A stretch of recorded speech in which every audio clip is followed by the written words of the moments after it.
In Threads issue 177, sewing expert Claire Schaefer explains how to make thread, bars, and chains. These simple elements can enhance the clothes you sew, and they are easy to create. Here are a few examples.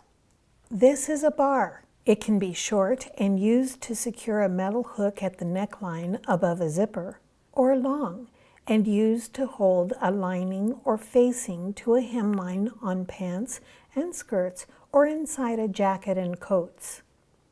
Long, soft bars can also be used to secure lingerie straps so they stay hidden. To make bars, you sew one of two simple stitches over thread strands. The stitches are the blanket stitch or the buttonhole stitch.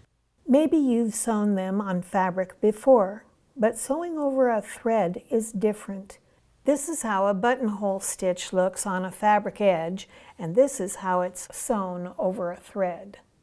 First, anchor the thread with a figure-8 knot as shown in a previous Threads Essential Techniques video. Next, determine how long you want the bar to be and where you want it to end.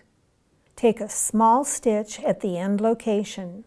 Then, return to the beginning so you have two threads secured. Now you start to cover the foundation threads. Don't cut your thread.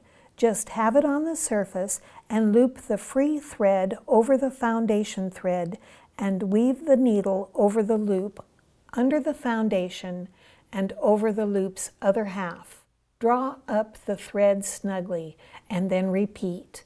Continue until the foundation thread is covered. The other option is the blanket stitch. To make this stitch as a bar, start the same way as you did with the buttonhole stitch, and then, to cover the foundation threads, insert the needle under the foundation and over the loop. Draw up the thread snugly and repeat for the bar's length, and then secure the bar with a figure-8 knot. Now let's make thread chains. These are good for making belt loops and as an alternative to long thread bars. The thread chain is crocheted with your fingers.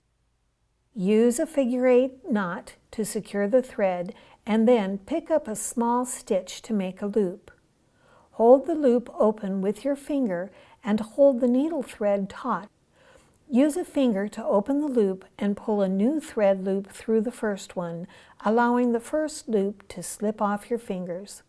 Repeat, pulling a new loop through the one you've just formed. Continue until the thread chain is the desired length. Pick up a stitch on the fabric before ending the chain. Run it through the final loop of the chain, and then anchor the thread. Now that you know how to make bars and chains, you can put them where you need them most.